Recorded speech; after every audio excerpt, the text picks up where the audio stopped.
Hello,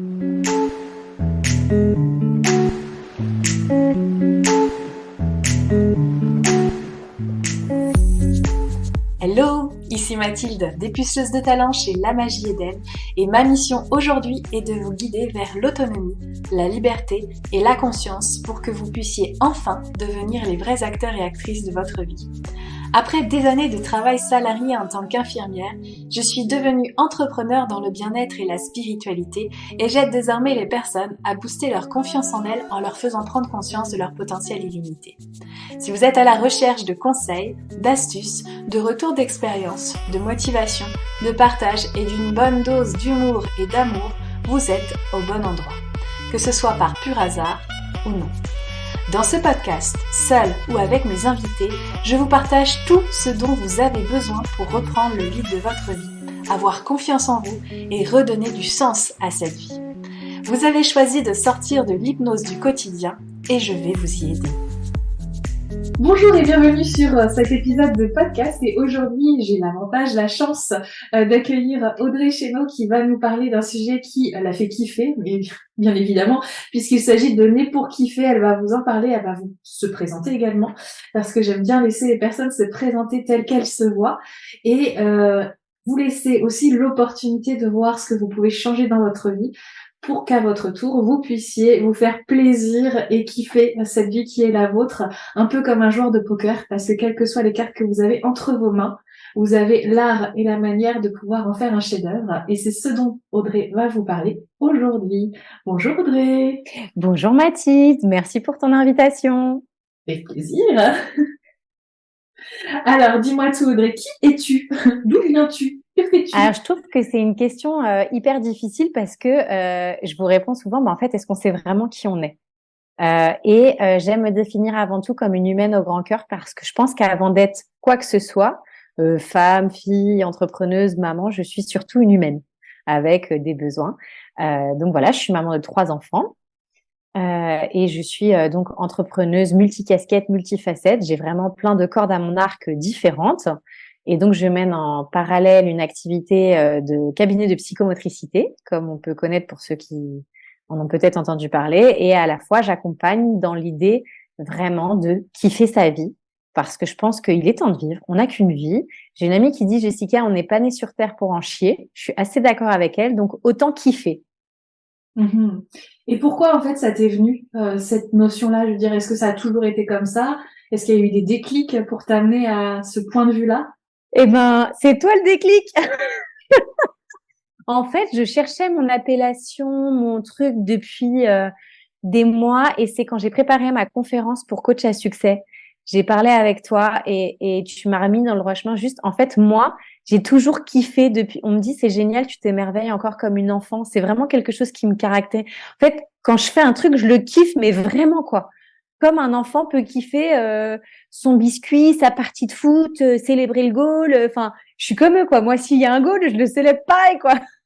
Et donc, c'est toi qui m'as créé ce déclic. Et puis, tout s'est enchaîné. Et vraiment, ce qui m'est venu, pour mettre une appellation, c'était coach en kiffance. Tu vois, c'est vraiment, pour moi, c'est vraiment le kiff.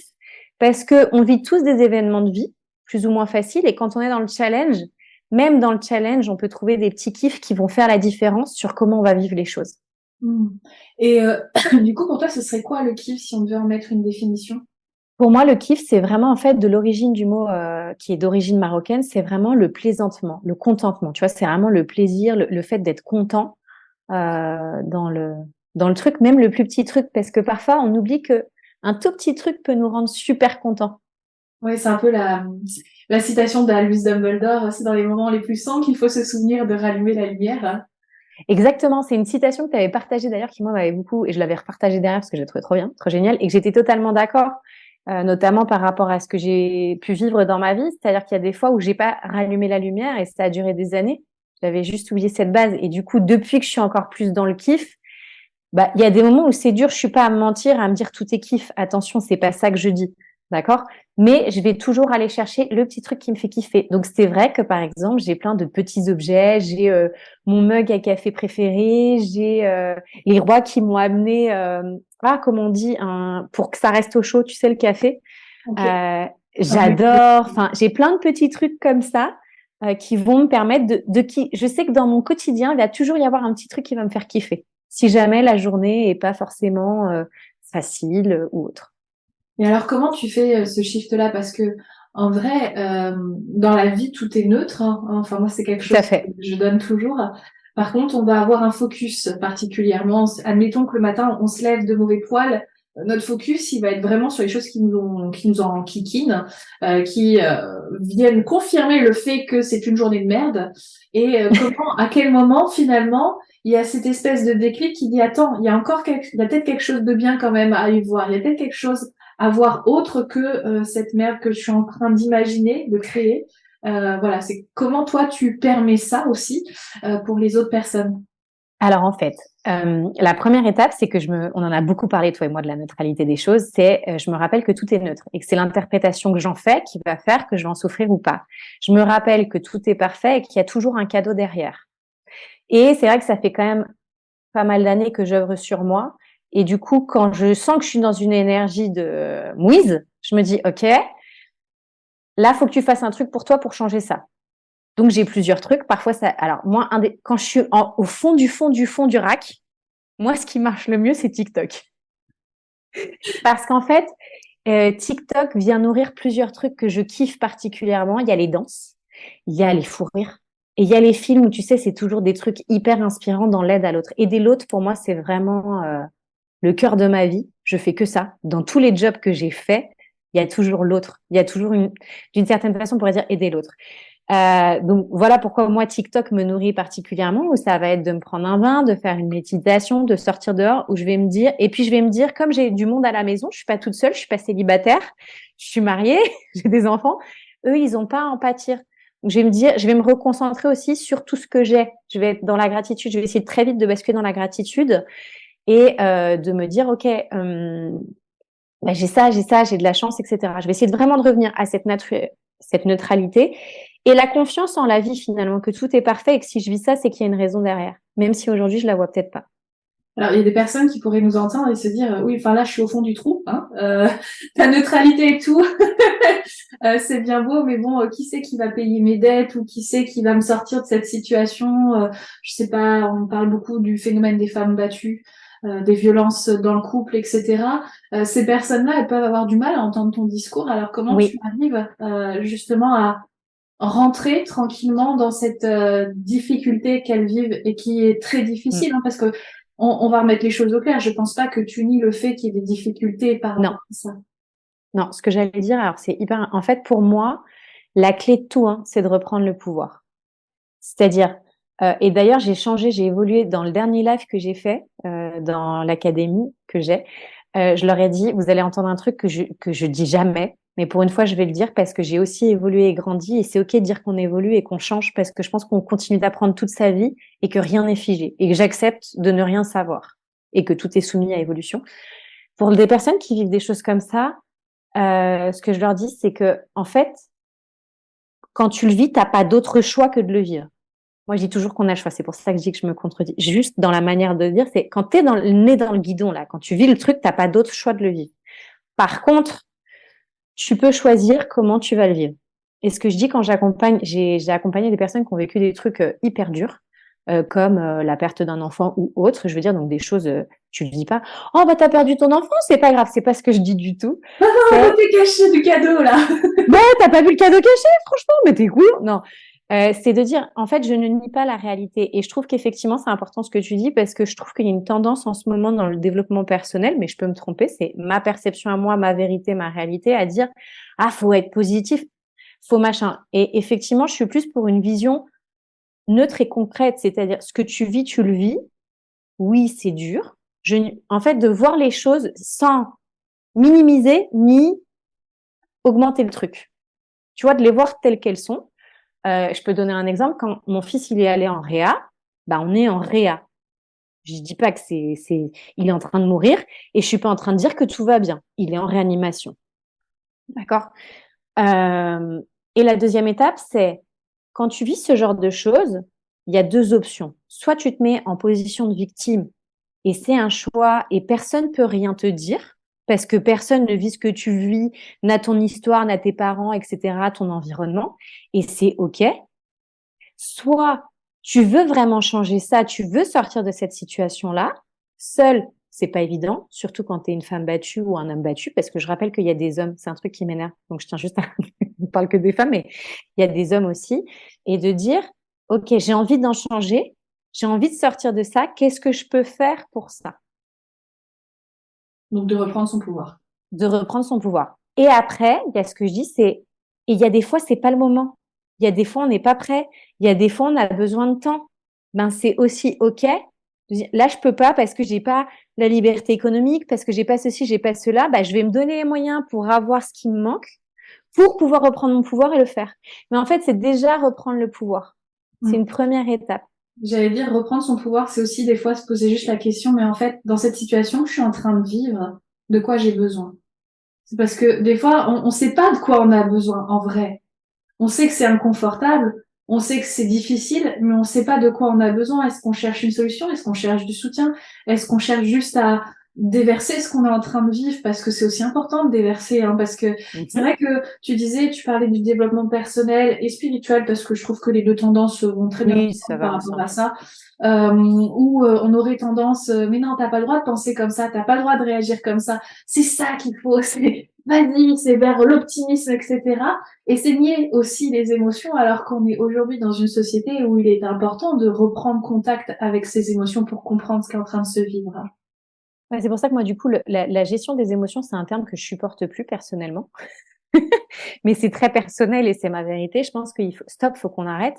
Juste accueille le truc. Et il y a des moments, et du coup, il y a cette espèce de pression. À l'inverse, ah, mais il faut que j'accueille mon émotion. Enfin, ouais, si tu es au bureau devant le directeur et que tu vas accueillir ton émotion ou tu vas, c'est peut-être pas le moment, c'est peut-être pas bon pour toi. Peut-être que tu peux attendre d'être aux toilettes, peut-être que tu peux attendre d'être dans la voiture. En fait, c'est dans ce sens-là que je vais parler de gestion d'émotions, c'est-à-dire d'accepter que si c'est pas, et puis, c'est peut-être pas un endroit sûr où tu peux lâcher ton émotion pour Hmm. l'accueillir pleinement. Donc de le faire là où c'est le bon endroit, le bon moment pour toi aussi. Mais de pas dire oh j'ai oublié et puis du coup je le fais jamais. Ça m'arrange C'est... bien d'oublier d'ailleurs. D'ailleurs je suis bien contente de pas y aller voir. Et après j'ai eu des situations où bah tu sais pour X raison la personne peut pas sortir de la situation dans le moment ou choisit le mode victime et en fait je vais lui donner deux trois tips pour trouver des petits kiffs dans son quotidien. Tu vois, je sais pas, je m'en souviens d'une, elle me dit, oh, je me suis coupé les cheveux, ça faisait un an que je l'avais pas fait, ça m'a fait trop du bien. C'est pas une situation grave, mais juste se couper les cheveux, c'était un truc énorme. Donc, en fait, je vais les inviter à aller chercher des petits kiffs pour semer des Surtout quand tu petites vas graines. chercher la symbolique dans l'Empire romain, tu vois, au niveau des dieux polythéistes et tout ça, là vraiment la Rome antique, où en fait le fait de couper ses cheveux, c'est s'ouvrir à une nouvelle vie. Il y a vraiment cette notion, la coiffure, le changement de coiffure, c'est pour un changement de vie. Ouais. Et du coup, en fait, je vais leur inviter à trouver des petits kiffs. J'en sais rien si elle aime le Ferrero Rocher ou la personne, bah, qu'elle se mange son Ferrero Rocher. Même si sur d'autres choses, il y en a qui disent, ah, mais c'est pas les lois mais on s'en fout, en fait. Là, le but, c'est vraiment de se donner des petits kiffs quand tu es dans des situations. Quand on était en réa et ensuite en hospitalisation, mon gros kiff, c'était la machine à jus de fruits cold press qu'il y avait dans le hall de l'hôpital. Parce qu'en fait, pour ceux qui connaissent ou pas, la réa, il fait hyper chaud. Donc c'était en janvier, février, je sais plus. J'en pouvais plus, je sortais en pull dehors par 10 degrés, j'en sais rien, tellement j'avais chaud. Et mon kiff, c'était mon jus de fruits frais. En fait, j'avais plein de petits kiffs. Et quand je disais la réalité, pour illustrer peut-être, pour que ce soit un peu plus concret pour les gens, en fait, le moment le plus dur, ça a été le transfert entre les urgences et la réa. Là, c'est le moment où en fait, tu sais pas trop ce qui se passe, t'es pas très conscient, tu vois, tu te dis, d'accord, t'as quand même ce que t'as entendu, mais tu te dis, je préfère qu'il soit en réa. Comme en fait, j'étais passée par une hospitalisation avec une de ses sœurs, je sais ce que c'est quand la machine, elle bip toutes les heures et que t'es en panique. Je préfère être en réa où ils sont là tout le temps que d'être en valise en haut. Donc déjà, pour moi, ça, c'était génial. Je préférais qu'ils soient en réa s'il doit être en réa. Ça, c'était très clair. Et je rentre dans la salle, ils étaient quatre. Et là, je me dis, oh putain, dans ma vie, tout va bien, les gars. Parce que forcément, celui d'en face, il est dans le coma intubé. Celui d'à côté, il a 90 milliards de tubes. J'ai même, c'était incontable tellement il y en avait. Nous, ça va. Enfin, tu vois, c'est, ouais, on est en réa, mais ça va, en fait. Mais j'ai pas ni minimisé, ni majoré. Et j'ai demandé de l'aide aussi. Mm. C'est-à-dire que tout de suite, moi, j'ai vu certaines choses, j'ai vu que mon fils voyait certaines choses. J'ai demandé l'intervention de l'équipe psychiatrie. Enfin, à l'hôpital, c'est plus psychiatre que psychologue, mais qui viennent le voir, qui viennent me voir, etc.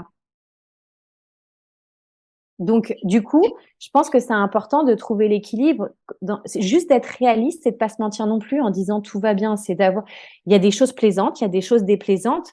Oui, quand on fait la prise de sang et que ton fils il hurle, c'est pas plaisant. C'est très clair. Il y a eu des moments difficiles, mais je peux pas dire que je garde un mauvais souvenir parce qu'en même temps il jouait, il était pas dans le coma. Enfin, c'est toujours pareil, quoi. Mm.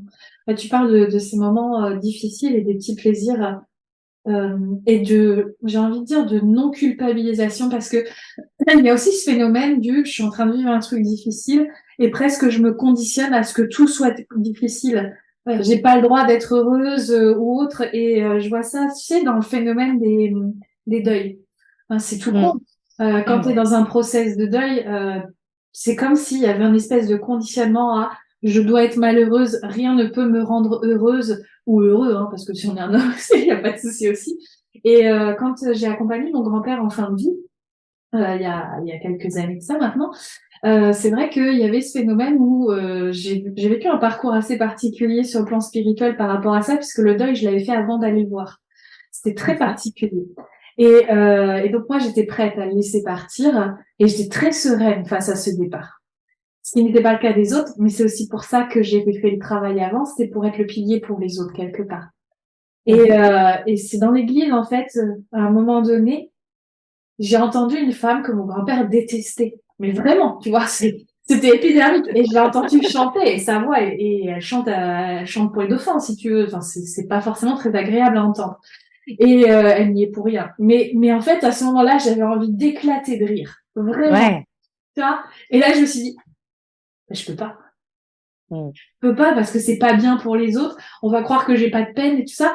Et c'est vrai que là, c'est sur une grande échelle et un exemple presque caricatural, mais je trouve que quand même il y a une espèce de conditionnement où il y a la maladie, j'ai pas le droit mon conjoint ou qu'un tel est malade, j'ai pas trop le droit d'en profiter ou je sais pas si tu vois Bah, ce que je veux dire. j'en ai parlé dans un challenge en disant que j'avais kiffé le process et on m'a dit, je trouve que c'est surfait, etc. Mais en fait, tu sais pas ce que j'ai vécu, je m'en fous. Enfin, tu voyais ce que je voyais en face, tu voyais à gauche. T'inquiète, moi, tout va bien dans ma life. Je rigolais avec les infirmiers parce que moi, j'ai toujours été comme ça, je pense.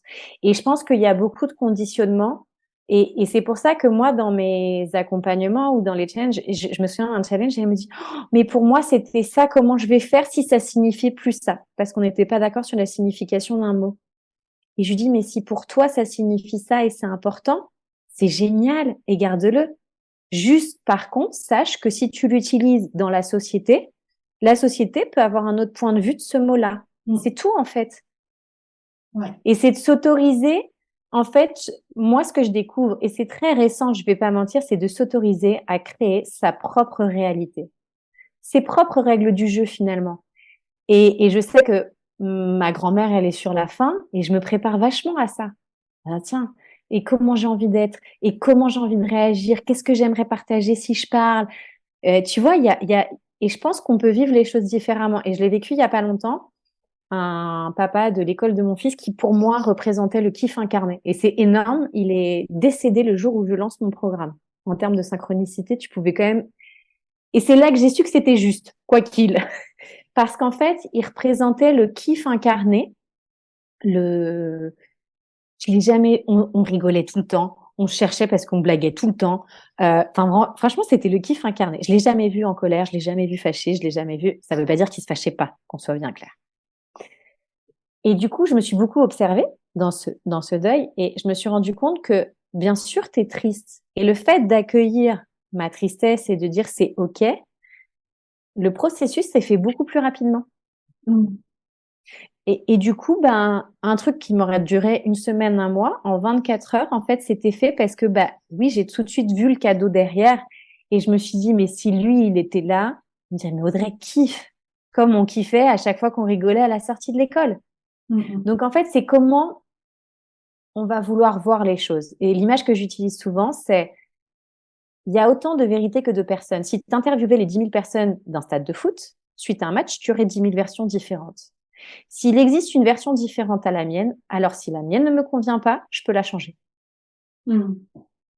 Et après, il y a aussi le rôle de l'entourage, je trouve, sur notre façon de kiffer.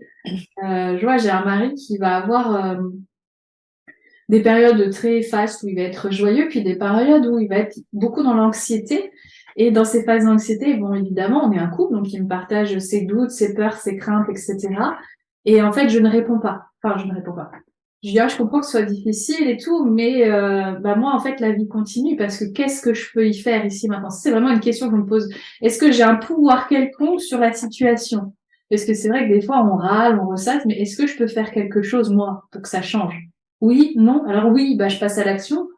Non, je laisse passer, en fait. Et en fait, ça, il le supporte pas. Et je lui dis, mais qu'est-ce que tu veux? Tu veux que je sois aussi triste, malheureuse et mal, dans le mal-être que toi? Ou pas? Et là, en fait, je lui renvoie en face, mais qu'est-ce que je veux? Ben non, je veux pas qu'elle soit mal. Ah merde!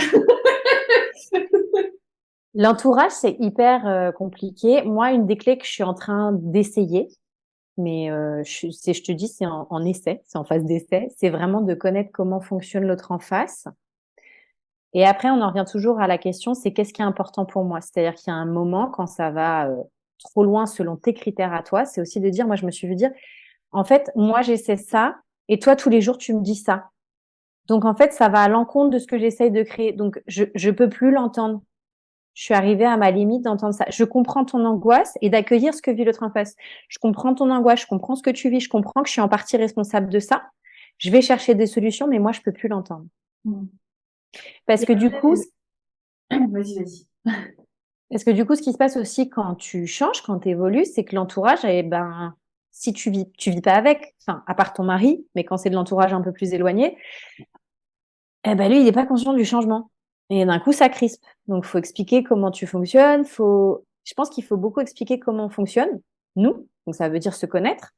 Et aussi, il y a tout un tas d'outils qui permettent de comprendre comment fonctionne notre entourage aussi, Mm. qui sont hyper puissants. Ouais, après, moi, il y a une phrase puissante qui m'avait été soufflée. Justement, c'était une fois où encore mon mari était pas bien. Puis, tu sais, t'as le syndrome du sauveur quand même qui Ouais. est là. Tu voudrais qu'il aille bien. Tu cherches des solutions pour qu'il aille bien et tout. Sauf qu'à un moment, en fait, tu te sens impuissant. À un moment, t'as tout essayé, tout ce qui était dans tes ressources. Et tu sais plus quoi faire. Et là, c'est ce moment-là où je fais, mais en fait, il choisit d'être malheureux. C'est son choix, là. Je peux rien faire. Alors ouais, moi je l'ai vécu avec mon mari, mais différemment. C'était en termes médicaux, physiques, tu ne peux lui donner aucun conseil. De toutes les manières, tu vas te faire dégager, quoi qu'il. Avec gentillesse et respect, si tu veux, mais quoi qu'il, en fait, c'est par là, ma tête est malade. Donc comme ça, c'est très clair. Donc, tu parles à un mur. Et en fait, ça a été une super leçon de vie, parce qu'après tout, je me suis dit, mais c'est sa vie. Je m'en fous, il fait ce qu'il veut. Moi, je fais la mienne. Moi, je l'aime comme il est. Je sais qu'il est comme ça. Je vais pas le changer sur ça. Donc, il fait ce qu'il veut. Si moi, ça vient gêner mon quotidien parce que il fait, je sais pas, il prend une mauvaise position qui fait qu'il a plus mal, il va me dire qu'il a mal. Dans ces cas-là, chouchou, prends ta position et puis arrête de te plaindre, tu vois, très gentiment. Tu l'as un peu choisi. Mais je veux dire, en fait, j'ai vraiment, il y a eu plusieurs trucs de vie que j'ai vécu qui font que aujourd'hui, et aussi mon expérience du cabinet pendant 13 ans, au début, je vivais super mal quand les parents, ils arrêtaient le traitement et que c'était pas ton choix. Toi, tu sais que le gamin, il est dans une panade et tu dis non, ils peuvent pas faire ça. Pas possible, c'est de la maltraitance. C'était là, parce que moi, je vis le truc. Enfin, quand j'y vais, j'y vais. Je suis vraiment impliquée dans tous les enfants que j'ai suivis. C'est vraiment une implication. Voilà. Et ça m'a énormément appris que, en fait, c'est la vie de l'autre. T'as aucun pouvoir là-dessus. Point. Finito pipo. Tu peux lui donner un conseil, mais s'il te l'a pas donné, demander, ça sert à rien. C'est Donc, ça. en fait, c'est sa vie. S'il veut, eh ben, il me demandera. Il sait qui je suis, ce que je fais, etc. Et puis, s'il veut pas, eh ben, il ne demande pas. Ce qui revient aussi à revenir dans son pouvoir, c'est-à-dire que ce qui se passe chez l'autre, ça appartient à l'autre. Par contre, si ça me fait réagir, ça m'appartient. Et c'est encore autre chose, évidemment. Hein. En fait, on en revient toujours. Moi, j'en reviens toujours à moi, et c'est en partie grâce à toi. Mais si je réagis, c'est moi. S'il se passe quelque chose, je suis responsable. Alors, je tiens à préciser, responsable ne veut pas dire coupable. Pour moi, être responsable, c'est prendre le pouvoir. C'est-à-dire, je choisis de voir ce que je peux faire pour sortir de telle situation. Mm-hmm. Voilà. Après, on pourrait partir plus loin, mais je pense que c'est pas. Sinon, on va faire un podcast de 2 heures. C'est le pouvoir de choisir et de se dire, ok, en fait, là, je suis responsable. Qu'est-ce que je veux? Il y a une question qui est hyper puissante, c'est qu'est-ce qui est important pour moi là? Ou dans cette histoire, qu'est-ce qui est important pour moi? Et quand on vit des trucs de ouf, il y a, je sais plus il y a combien de temps maintenant, il y a peut-être 2 ans, je sais pas si c'était pas avant le Covid, j'en sais rien, je me souviens plus, sur un groupe de mamans, de 100 mamans, dont des clientes, je me fais rhabiller sur l'hiver par un vocal qui a atterri au mauvais endroit. Et en fait, je commence à recevoir des messages. Je suis désolée, Audrey, j'arrive pas à effacer. Machin. Je me dis, mais qu'est-ce qu'elle a dit? J'ai plus de message sur mon téléphone. Je me prépare à écouter le truc. J'écoute le message. Je vais pas te dire que c'est agréable. Je vais pas te dire que sur le moment, t'as pas ton corps qui se liquéfie, c'est violent, t'as chaud, là, t'as tout ce qu'il faut. Le vocal, il s'arrête. Je respire et je me dis, OK, est-ce que ça, dans 30 ans, ce sera important? Non. OK. Comment je fais pour transformer ça vite? Et du coup, c'est génial parce que ça m'a permis de prendre du recul et j'ai répondu très factuel en la remerciant, en lui disant que quelque chose qui me paraissait bien, ne l'était peut-être pas perçu de telle manière par l'autre, et qu'elle n'était pas obligée de m'aimer, que ça me permettait de voir que j'avais encore à travailler là-dessus, que j'étais encore sensible au regard de l'autre, mais que pour autant, ça me faisait beaucoup avancer.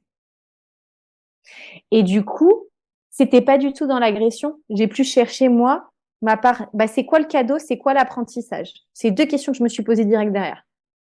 Et du coup, c'est une histoire qui aujourd'hui, j'en parle très souvent parce que je trouve que c'est une super illustration de prendre sa responsabilité et de prendre son pouvoir. Pour dire, ouais, mais c'est de sa faute. Et comme je lui dis, le message, il n'était pas destiné pour ce groupe-là. À la base, c'était juste une humaine qui a fait une erreur, quoi. C'est pas grave.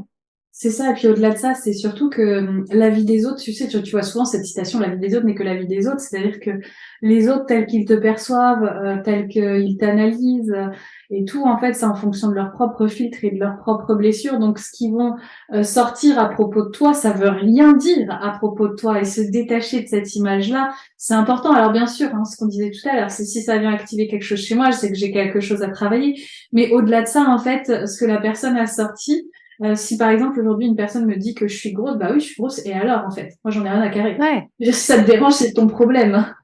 En fait, si tu veux, le jugement, la critique des autres, il parle d'eux. Une fois que tu as compris ça, donc, Sophie, tu nous écoutes et que tu critiques et tu juges, sache que tu parles de toi. Ou, et dans quel sens? C'est soit c'est quelque chose que toi tu fais que t'aimerais pas faire, soit c'est quelque chose que t'as pas que t'aimerais avoir. En général. C'est ça. Et point. Et une fois que tu sais ça, c'est vachement puissant parce qu'alors là, tu déblaies, tu libères, tu déblaies, tu libères, tu déblaies, tu libères à fond. Et puis, il y a un autre truc qui me permet de kiffer, je pense, c'est que je fais aussi beaucoup le choix de l'amour. Parce que je pense que c'est l'arme la plus puissante au monde. J'aime pas le mot arme, mais pour une fois, je vais l'utiliser en conscience. Pour moi, c'est une des armes la plus puissantes au monde. En fait, tu as toujours le choix de choisir l'amour ou la colère ou la peur ou la tristesse. Et c'est Paul Pironnet qui m'a énormément aidée par rapport au deuil. Il a dit ça juste avant que je perde une petite patiente dans un accident tragique. Et il a dit, en fait, ta tristesse est à la hauteur de la joie des moments partagés, de l'amour que tu avais pour cette personne. Et je trouvais ça magnifique. Et quand tu changes ta manière de voir les choses, tu dis, oh, je l'aimais comme ça. Et en fait, pour cette petite puce, je me souviens que je me suis rappelé tous les bons moments. Et ça m'a aidé à passer plus facilement ou plus agréablement Alors après, la difficulté quand même que tu peux retrouver avec les personnes qui ne sont pas dans cette gymnastique-là, parce que ce qu'il faut quand même avouer, c'est que tu as une forme de facilité ou en tout cas de volonté, détermination qui fait que aujourd'hui, toi, tu as décidé en fait de choisir la kiffance. Mais au début, quand on est un petit peu sur le chemin, pour se dire, ah, ce serait peut-être sympa quand même de voir les choses un petit peu plus joyeuses, ou en tout cas de me sentir un peu plus heureuse ou heureux dans ma vie. C'est vrai que c'est une gymnastique qui est un peu plus délicate. C'est quelque chose qui se fait pas du jour au lendemain. Ouais, je te remercie de dire ça parce qu'en fait, on oublie, on pense souvent à la santé. On dit, ouais, faut aller au gymnase. Mais alors, l'entraînement de la tête, là, tout le monde oublie. Tu sais, c'est l'image du chirurgien. Le chirurgien, c'est l'aide extérieure qui va te recoudre, te réparer, mais c'est ton corps qui fait le taf. Pour le mental, on met tout à l'extérieur. C'est le coach, le psy qui doit faire. Moi, et en fait, non, c'est aussi prendre sa part de responsabilité. On en revient toujours au même. Et il y a un truc qui aide beaucoup pour ça. Alors, les gens, ils me disent, mais sérieux? Mais c'est un des exercices les plus puissants que j'ai fait. C'est tu mets ton réveil toutes les heures et tu notes tes pensées, par exemple. Ou alors il y a 10 000 trucs. Il y a l'élastique que dès que tu dis un truc mauvais sur toi, tu changes de main et il faut que tu passes une journée avec l'élastique du même côté. Le challenge J'arrête de râler de Christine Wiki. Ouais, si tu veux, il y a plein de manières de faire. Mais le coup des pensées, c'est pas mal parce que du coup, tu dis, tiens, cette pensée me convient pas. Ok, je vais aller la changer. C'est Mais ça. ça demande de l'engagement. Et c'est quelque chose de très difficile aujourd'hui, de manière générale, je trouve, l'engagement. Parce que on est dans une société, pour le coup, je vais remettre un peu la faute à l'extérieur. Enfin, je vais donner une excuse qui peut expliquer pourquoi on en est arrivé là, plutôt. On est dans une société où on a tout très facilement. Mhm. Finalement, tu prends ton téléphone, tu as tout dedans dans la seconde. Pas comme quand tu allais chercher chez tes grands-parents pour retrouver le dictionnaire, pour prendre le bon tome, pour ouvrir la tata. Maintenant, tu as tout où tu devais attendre que la bibliothèque elle lui ouvre pour trouver le livre. Maintenant, tu as tout de suite. Et en plus de ça, avec Amazon et tout ce genre de choses, bah, tu sais, quand tu commandes un truc, tu l'as tout de suite. Genre 2 jours, ça te paraît trop. Alors qu'avant, ça mettait un mois, tu vois. Et je pense que du coup, ça nous désengage un peu de notre vie de manière générale et tout le système sociétal est fait de manière à te désengager. Par exemple, parfois on me demande des remboursements. La plupart du temps, quand c'est pour des sessions de psychomote, c'est un peu différent, mais quand c'est pour du coaching, je refuse, même si je pouvais. Je dis non, je veux pas. Il me dit pourquoi? Parce que je veux que tu t'engages, je veux que tu aies cet acte d'amour d'investir de l'argent sur toi. Parce que l'argent, c'est l'art d'aimer les gens. Pour moi, c'est l'histoire que j'ai envie de me raconter. C'est peut-être pas la réalité pour tout le monde. En tous les cas, c'est la mienne. Et donc, du coup, ça passe par l'engagement. Et l'engagement, bah, ça s'entraîne. C'est pareil, en fait. Tout est entraînable, tout est modifiable, tout est possible. Alors, c'est toujours pareil. Quand je dis tout est possible, c'est si demain je veux être Nadal, c'est quand même plutôt mal engagé. D'accord? T'es j'ai, au j'ai, bon pays. je suis dans mon pays, mais j'ai 36 pétards, j'ai eu des petits bobos, des machins. Enfin, voilà. Je veux dire, Et t'es une femme. j'ai pas de testicules, donc c'est déjà mal engagé. Rien que pour ça. À la rigueur, je peux être Serena Williams, mais Nadal, déjà, on est mal engagé. Je veux dire, voilà, c'est dans ce sens-là, tout est possible. Par contre, si j'ai un projet, un rêve, un machin, oui, je peux y aller. C'est plus dans ce sens-là. Mhm. T'as envie oui, c'est possible de sortir de ta situation de merde dans laquelle t'es. Oui, c'est possible. À partir du moment où tu le choisis, où tu t'engages, ça va être facile tout le temps? Non. Et puis il y a aussi cette croyance que ah ben je fais du dev perso spirituel, comme ça après ma vie sera un long fleuve tranquille. Non, non, pas du tout. C'est juste que tu vas vivre les choses différemment. Et puis tu vas savoir qui appeler, faire appel à un, enfin je veux dire tu vas créer en fait un écosystème autour de toi qui fonctionne. C'est comme un gymnase en fait. Hein. T'as le muscle, c'est comme les machines dans le gymnase, et puis t'as le secrétaire, t'as le directeur, puis t'as le kiné, mais c'est le kiné du mental. Je fais appel, Mathilde, c'est ma kiné du mental. Ça me fait rire parce que ça me fait penser à une session de coaching que j'ai eue avec des clientes. Et en fait, je pestais. C'est pas que je pestais, c'est que je voulais faire comprendre l'intérêt du journaling. Donc le journaling, c'est un peu l'histoire de noter ses pensées, hein. Sauf Mhm. que c'est à faire au moins une fois par jour, préférence le matin pour engager une bonne journée. Et puis parfois le soir quand les émotions, elles sont pas forcément extraordinaires. Et justement, je dis, mais attends, je comprends pas. La fille, la personne en question, elle dit qu'elle va pas bien depuis quelques jours et elle n'a pas fait son journaling. Je dis, je comprends pas le principe. Je dis, quand t'as faim, tu manges. Quand t'as froid, tu mets un pull. À l'inverse, quand t'as chaud, tu l'enlèves. Mais pourquoi, quand tu vas pas bien, tu notes pas tes pensées pour aller mieux? C'est quoi le truc, en fait? Pourquoi tu veux rester dans ta mélasse? Et, et il y a vraiment ce côté-là où il y a cette gymnastique dont tu parles. On nous a jamais apprise, en fait. Parce que, regarde l'enfant qui a peur du noir. Mais non, tu devrais pas avoir peur du noir. T'accueilles Mais si, même t'as le pas, droit en de fait, ce qu'il est partir en du train de monde. vivre. Ouais. En fait, c'est très lié pour moi au système dans lequel on a grandi, tu vois. Et après, il y a les bénéfices secondaires, c'est-à-dire quand tu continues un comportement, c'est forcément qu'il y a un bénéfice caché derrière. T'as l'attention de quelqu'un, de machin, de bidule, etc. Mais il y a aussi, si tu veux, moi je le vois quand même beaucoup la différence entre la France et l'Espagne. Il y a tellement d'aides en France qu'on est habitué à être pas responsable. Je sais pas comment l'exprimer. Ouais, je Je vois ce trouve que pas tu les veux mots. dire. Déresponsabiliser, On enfin. est complètement déresponsabilisé de notre vie, mais même de notre corps, tu vois. Enfin, là, bah, ce matin, tu sais que j'étais chez le médecin. Parce que moi, je suis auto-entrepreneur, donc je travaille pas dans une entreprise. Donc moi, j'ai pas le bilan médical annuel. C'est pas quelque chose qui est rentré dans les mœurs. Peut-être qu'en France, ça se fait, j'en sais rien, ça m'étonnerait. En Espagne, ça se fait pas. Et il y a ce fameux ami, en faisant une séance de sport, qui nous a quittés. forcément, c'est venu réveiller des trucs.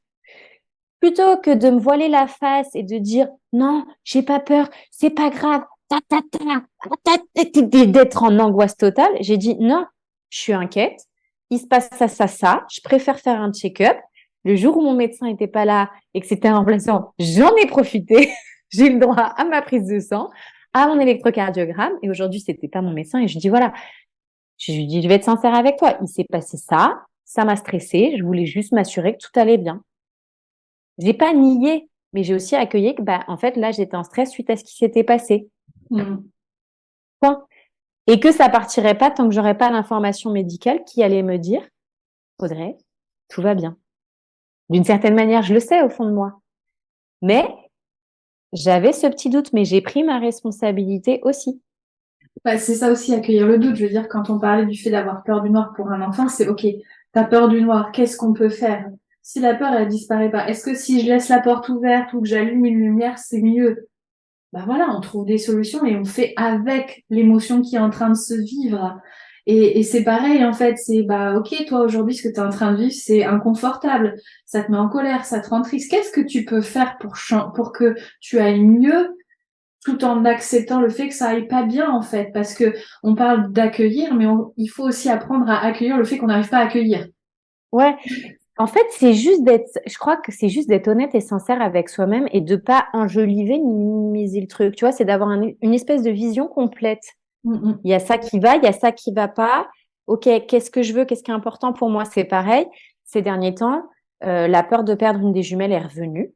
C'est une réalité. Je pourrais dire non, c'est pas là, c'est ridicule, elles vont bien, Non, c'est faux, j'endors pas la nuit, donc on va arrêter 2 minutes de se mentir. Il y a une nuit où j'ai pas dormi à cause de ça. Et en fait, c'est génial. C'est mon mari qui m'a ouvert les yeux. Il m'a dit mais pourquoi t'es pas allé la voir? Je dis bah non, mais on a suffisamment de problèmes de sommeil pour qu'en plus j'allais la réveiller. Je dors pas quoi. Et donc, en fait, j'ai ressorti le babyphone avec la caméra pour avoir l'accès à la caméra à tout moment si j'en ai besoin. Et c'est OK. Je suis pas une surfemme. Je suis pas une surhumaine. Et j'ai le droit d'avoir des moments de vulnérabilité, de fragilité ou tu l'appelles comme tu veux, je m'en fous. Ou bah ouais, je suis dans l'angoisse. Bah, je vais plutôt chercher des solutions plutôt que de nier le truc ou de faire ma forte. Tu sais, ah, je vais être forte. Ah bah ouais. C'est toutes les injonctions sociétales qu'on peut avoir, que ce soit dans le développement personnel, spirituel, soit même au niveau de la société elle-même, ou par exemple dans le cadre de la grossesse. Aujourd'hui, tu as des images de femmes, elles ont accouché le lendemain, Wonder Woman, elles font tout ce qu'elles veulent et tout ça. Et le truc, Et dans il est l'autre ridicule en sens, fait. mais tu prends l'exemple de la grossesse. Je vais te prendre l'exemple de l'allaitement. Je me suis foutue en l'air avec l'allaitement. Parce que pour moi, fallait allaiter, fallait allaiter, fallait allaiter. Mais dans des situations, pour le premier, j'ai tenu 5 mois, mais je sais même pas comment j'ai tenu 5 mois sur le papier quand je te raconte l'historique. Et les jumelles, j'ai été un peu plus intelligente. J'étais un peu plus cool. Ça fait un mois ou deux, un truc comme ça.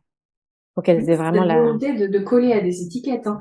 Et c'est comme pour le premier accouchement, je voulais pas la péridurale, c'est pas bien la péridurale, c'est pas bon pour le corps.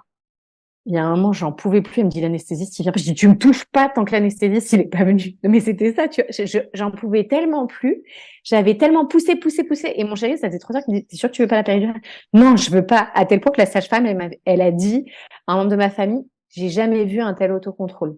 J'ai jamais vu ça dans toute ma carrière. Si tu veux, je contrôlais super bien la situation, hein. Et par contre, le moment où je pouvais plus, je pouvais plus. Et là, tu as la gynéco qui femme, il me dit, ah, ben, un accouchement, ça fait mal, tu vas avoir mal. Et là, je bénis la sage-femme. Elle m'a pas touchée tant qu'il m'a pas mis la péri. Et j'étais, ah, mais amen, amen. Parce qu'en plus, j'étais allée exprès chez l'anesthésiste parce que j'ai un problème de coagulation. Donc, j'avais un papier de l'anesthésiste qui disait que j'avais le droit à la péri. Et le médecin de garde, il a décrété que non, il me la ferait pas tant qu'il parlerait pas avec l'hématologue de service. Je veux te bouffer tout ça parce que je lui avais dit, alors, je voudrais une péri, mais où je puisse sentir quand même, pas trop fort, tu fais comme tu peux. Il a juste dit, elle est chieuse. Mais il y a plein d'injonctions et je pense qu'en fait, dans toutes en fait, c'est écoutez-vous. Alors quand je dis écoutez-vous, c'est pas je reste sur le canapé à bouffer mes chips, à regarder des séries, à rien faire. Juste, je préfère préciser. Mais c'est écoute-toi, ton angoisse, elle est plus forte que toi. Bah, cherche une solution par rapport à cette angoisse-là pour te rassurer. C'est OK de l'avoir, c'est humain. On a tous des peurs. Bah là, l'allaitement, tu peux plus. Eh ben, arrête. C'est pas grave. tu veux accoucher sans péri, mais en fait, finalement, tu te rends, eh ben, change d'avis. Il y a pas de défaite, il y a pas d'échec, en fait. C'est OK. Etc., etc., etc. Tu vois, et je pense qu'effectivement, c'est chacun doit créer ça. Mais on est tellement déconnecté parce qu'on nous a tellement fait tout remettre à l'extérieur que on n'a pas de conscience et on se ment beaucoup. Et on oublie ce qui est vraiment bon pour nous, en fait. Mm. Qu'est-ce qui est requis? De quoi j'ai besoin? Tu vois, je te parlais tout à l'heure de l'exemple de mon grand-père et tout ça. Et en fait, à ce moment-là, je faisais un régime à cette époque-là. Sauf que quand c'est venu, bah, en fait, je me suis mise OK avec moi-même. Là, j'ai besoin de sucre. Mais je le sentais, hein, vraiment, c'était un besoin presque viscéral de manger du sucre, de manger gras, de manger... c'est pas forcément déséquilibré, mais j'avais besoin de ça. Et je me suis dit, OK, c'est OK, là, je vais pas chercher à contrôler parce que ce qui est important aujourd'hui, c'est que j'accompagne mon grand-père et qu'il aille bien. Et ma santé, elle va bien, en fait. Tout va bien, là, aujourd'hui, pour ma santé. La priorité, c'est ma santé mentale. Et ma santé mentale, aujourd'hui, exige quelque part que j'aille sur une alimentation comme celle-là. Parce que c'est une nourriture émotionnelle. Et c'est OK, en fait. Je fous la paix avec ça. Et qu'est-ce qui s'est passé? C'est que j'ai mangé McDo, j'ai bu du Coca, j'ai mangé des bonbons. Ouais, t'as fait tous les Voilà, trucs. c'est de l'orgie. J'ai perdu 1,2 kg. Ouais. Mais parce qu'en fait, c'est ce que je dis. Moi, en ce moment, en fait, cette année, je suis vraiment dans une observation de moi, de comment je réagis et à me poser la question, est-ce que là, c'est la peur qui parle ou est-ce que c'est l'amour? Qu'est-ce qui est important pour moi? C'est vraiment mes deux chevaux de bataille. Et il y a plusieurs soirs où d'un coup, j'ai très, très faim. Il me dit, oh là là. Alors attends, t'es dans la peur ou t'es dans l'amour? Donc il y a des fois, j'ai faim parce que j'ai vraiment faim, parce que je sais que j'ai pas dîné ou machin, ou parce que tu vois, aujourd'hui, par exemple, je suis complètement décalée. Enfin bon, donc je sais pas comment on va finir la journée. Mais peu importe, je me suis autorisée aussi à cette possibilité-là. Et il y a des fois, j'identifie que c'est la peur. Bah, il y a des fois, je vais dire, je vais avoir la capacité à œuvrer, à libérer suffisamment, à suffisamment me ramener dans cette sécurité intérieure. Je vais boire de l'eau, ça va passer. Et il y a des fois, c'est la peur, mais là, c'est plus important pour moi de prendre ce petit caprice alimentaire que autre chose par rapport à ma fatigue, mon état général et tout. Et en fait, c'est OK. Tout est juste à partir du moment où tu choisis en conscience. Il y a beaucoup de choix qu'on fait sans conscience. Arrêter de nier la difficulté qui est en train de se vivre. Et pour ça, ma mère, j'ai eu une super prise de conscience. On a eu une conversation qui a tourné pas exactement comme ça, mais parce qu'en fait, je me suis rendu compte qu'elle ne sait pas ce que je vis, je ne le dis pas.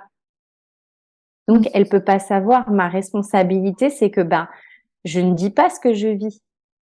Donc, c'est d'arrêter de nier et de dire, en fait, pour moi, là, il se passe ça, ça, ça, ça, ça, ça, ça, ça, ça, ça, ça, ça, ça, ça, ça, ça, et donc j'en suis là, là, là, là, là, là, là, là, là, là. Mais si tu le dis pas à l'autre, tu sais, c'est comme les femmes qui me disent, tu comprends, il a pas fait la machine. Tu lui as dit, non, il doit deviner. Je dis, ah oui, il est magicien trop fort. Télépathe. Et c'est un truc qui m'épate. Ce truc des femmes. Et un jour, je me suis rappelé. Oh, les hommes aussi, ils le font, hein. Pour le bricolage. Mais, pour le bricolage, ils le font. Et du coup, je me souviens, un jour, j'avais nettoyé le salon, j'étais trop fière de moi et tout. Mon mari, il rentre, il me dit, ah, j'étais dégoûtée. Dégoûtée. Je suis allée le voir, je lui dis, tu sais, si tu veux, tu reviens dans une minute, tu me dis, ah, ma chérie, j'ai vu le salon, trop bien, c'est génial, t'en fais des caisses, c'est parfait. Une minute après, il revient, il me dit, oh, ma chérie, j'ai vu le salon, c'est trop bien, Ah, moi, j'étais saucée, j'étais refaite, j'étais trop contente. Mais parce qu'il est pas devin. Je veux dire, c'est OK de demander, comme on dit, si tu as envie d'un truc, tu te l'offres si personne te l'offre, ou tu le demandes, enfin, tu vois, en fait, on complique tout, on peut juste simplifier. C'est ça. On a tendance à tout compliquer, et en fait, je pense que souvent, on n'est pas dans le kiff, parce qu'on complique le truc. Et je me souviens qu'après la réa, il y avait un décalage, c'est au début, en fait, heureusement pour moi, pas pour la personne qui vit le truc, j'ai une amie dont le fils est rentré en maladie longue durée. Elle m'avait prévenue de la déferlante de messages que tu as dans ce genre de situation. Donc nous, c'était pas une maladie longue durée, mais j'étais prévenue. Heureusement qu'elle m'avait prévenue. Donc en réa, j'avais averti un tout petit cercle. Heureusement, quand j'ai averti le grand cercle, je te raconte pas. D'un coup, tu te prends une avalanche. Tu dis, ouh là. Non, moi, je vais être tranquille, en fait. Là, je viens de vivre un truc intense. Foutez-moi la paix. Et là, tu te dis, oh, po. Tu te dis, OK. Voilà, attends, je sors les épaules. Là, je vais mettre la combi d'Iron Man. C'est bon. Et en fait, ce qui m'a le plus marqué, c'était le décalage, tu sais, entre les projections des gens et ce que j'avais vécu moi. Oh, ma pauvre, mais c'est horrible, c'est trop triste. Ben non, ça va, quoi. Il y avait un espèce de, mais pourquoi il dit ça? Parce que j'ai vécu, moi, tu vois. Il y avait Parce que si j'avais été à ta place, je l'aurais vécu de cette façon-là, quoi. c'est ça, il y avait, mais par contre, tu vois, c'est pareil quand on dit de pas nier. Il y a une nuit, la deuxième nuit en réa qui a été mes couscous. J'ai dormi 3 heures, mais en étant réveillée. Il y a un moment, je suis une humaine. On m'a amené mes filles pour que je puisse les voir. Et j'ai dit, ne me laissez pas seule. Je sais pas si physiquement, je suis apte à m'occuper d'elles. Mais je me suis pas culpabilisée, je me suis pas jugée. J'ai juste accepté que bah, la situation, c'était celle-là, que j'avais envie de les voir, mais que j'étais pas capable peut-être de m'en occuper parce que j'avais eu des vertiges quand même. Je reste une humaine, si tu veux. Quand tu dors 3 heures éveillée, c'est quand même un peu couscous, tu vois. Et donc, j'avais accepté aussi ces limitations-là. Et quelqu'un a dit, ah, mais tu sais, l'ego ou l'orgueil, ah, mais tu sais pas t'occuper de tes filles. Mais j'ai dit, on s'en fout, en fait, c'est pas grave, quoi. Enfin, tu demandes de l'aide. Et je crois qu'il faut simplifier, quoi. C'est ça. C'est ça, c'est ça. Et d'ailleurs, parce qu'on arrive quand même à un sacré temps, si tu avais 3 conseils pour kiffer sa vie, ce serait quel conseil prioritaire que tu mettrais en place ou que tu donnerais? Rigoler, faites-vous rire, c'est le premier. Tout ce qui vous fait C'est rire, Charlie faites-le. Chaplin? Plein de fois. C'est à moi, avant des événements importants ou quand je suis stressée au début, mais ils les ont retirés, donc il faut que je trouve une autre manière de faire. Je regardais les blagues à tonton. C'est vraiment mon truc, moi. C'est rire. C'est Après, c'est très lié à mon expérience de vie. C'est quand je vis un truc challengeant, et la vie pour ça m'a pas mal. J'ai eu pas mal de pertes autour de moi. J'ai perdu des gens, etc. Il y a toujours pire à côté. Ça peut sonner horrible à dire comme ça, mais moi je sais que c'est un truc où je me dis, ok, je vis ça, mais par rapport à lui, je vais mieux. C'est moche, hein, mais moi c'est un truc qui me dit, bah voilà. Et je me pose beaucoup la question, ok. Alors, j'essaye d'anticiper. Il y a des fois on peut anticiper, il y a des fois on peut pas. Quelle personne j'ai envie d'être là maintenant? Comment j'ai envie de réagir? Quel souvenir j'ai envie d'avoir de ça? Tu vois, c'est vraiment les les 3 conseils que je peux donner. Ouais. Ok, merci. Et on te retrouve où et qu'est-ce que tu nous proposes de beau justement pour réapprendre à kiffer notre vie? Alors, je propose des accompagnements individuels. Il faut un appel avant pour qu'on soit sûr que je puisse vraiment vous accompagner par rapport à votre problématique du moment. Et ensuite, on a l'académie Né pour kiffer, où on se retrouve tous les mois. Donc, 2 fois par mois, on se retrouve par Zoom. Les semaines où il n'y a pas de live Zoom, eh ben, vous avez ou des exercices, ou des podcasts, ou des interviews. Enfin, il y a d'autres supports et outils. Et vous pouvez rentrer à tout moment dans l'académie. Donc, vous pouvez me retrouver sur les réseaux sociaux Facebook, Instagram. J'avoue, j'ai une préférence pour Instagram. Je suis plus active. Sur mon site internet, qui pour l'instant s'appelle fr.audreycheno.fr, mais qui va changer probablement incessamment sous peu. C'est parfait. Merci beaucoup, Audrey. Merci pour ta présence. Merci pour tes sourires. Même si les gens les voient pas, je pense qu'ils les ont entendus. Et puis, écoute, au plaisir de continuer à échanger avec toi, de te voir grandir au travers de tes conférences et aux autres apports que tu nous offres. Et je te dis à très bientôt. À bientôt. Merci pour ce moment de kiff.